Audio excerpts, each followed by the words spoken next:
talk about indirect objects, how to identify them, and how to translate them into Latin. First, let's consider an example in English. In the sentence, the sailor tells a story to the girl. What is the subject of the sentence? Sailor. What is the sailor doing? The sailor is telling. That's our verb. Who or what is the sailor telling? Story. That's our direct object. Now, your English brain is going to look at the phrase to the girl and think prepositional phrase.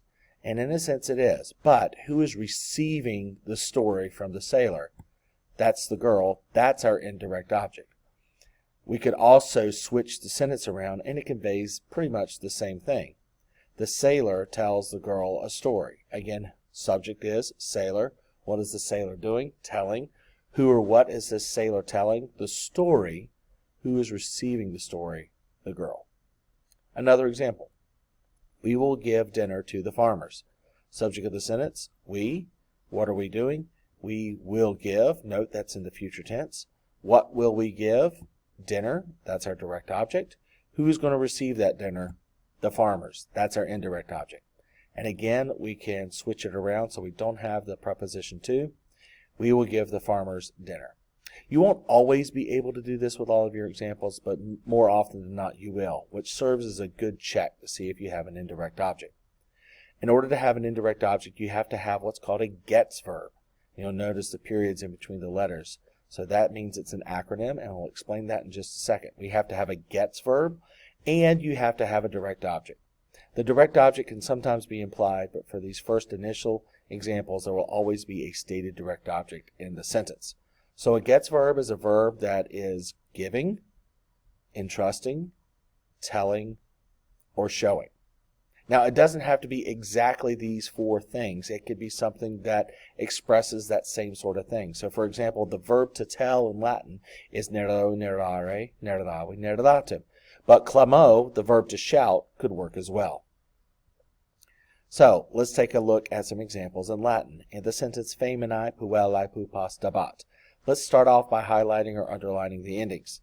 So we've got our endings highlighted and underlined.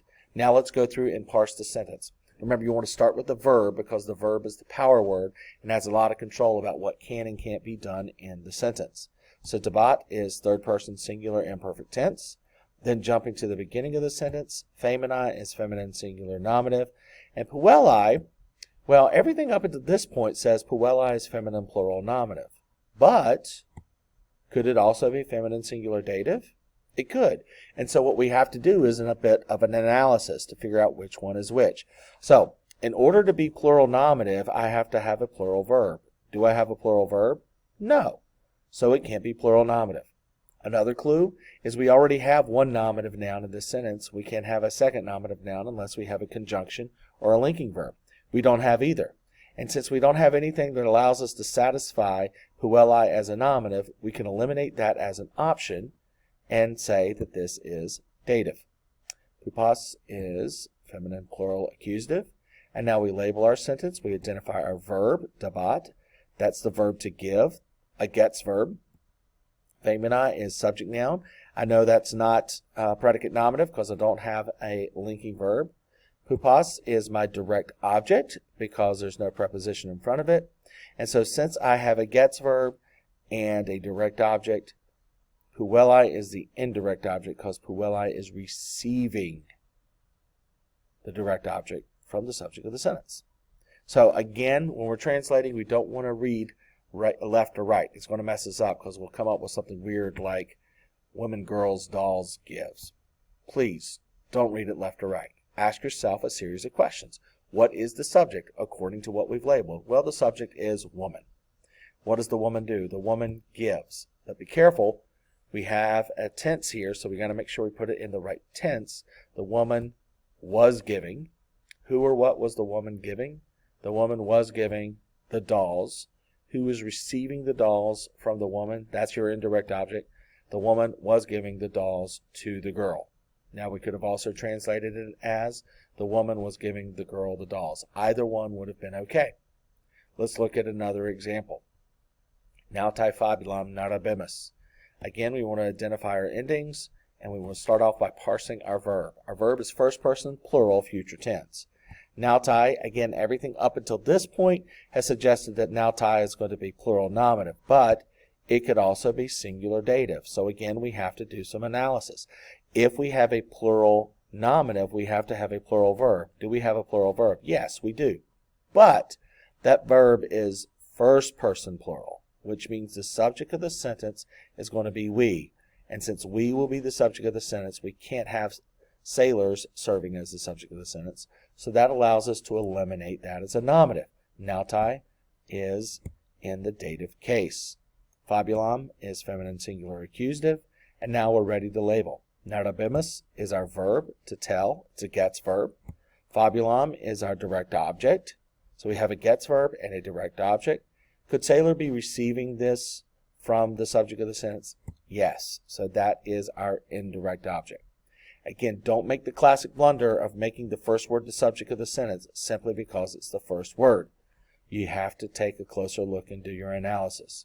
So the subject of the sentence was, we will tell the story to the sailor, or you could have also said, we will tell the sailor a story. All right, now let's figure out how to put an English sentence into Latin. Let's go back to the sentence we started out at the beginning of this video. The sailor tells a story to the girl. So we have everything identified here, but we have to remember that word order in Latin is a little bit different. So let's remember traditional Latin word order is subject noun, indirect object, direct object, verb. That becomes our roadmap. So sailor is our subject noun. It needs to be singular, nominative, so it's going to be nauta. Our indirect object is next. That's going to be girl. It's going to be singular dative. That's going to be puellae. Our direct object is next. That's going to be story, accusative singular, fabulam. And finally, our verb is third person singular because we have a subject noun, and it's in the present tense. So that's going to be dabat. One more example. We will give dinner to the farmers. Again, let's identify how everything is being used in the sentence. We is our subject noun. Will give is our verb, future tense.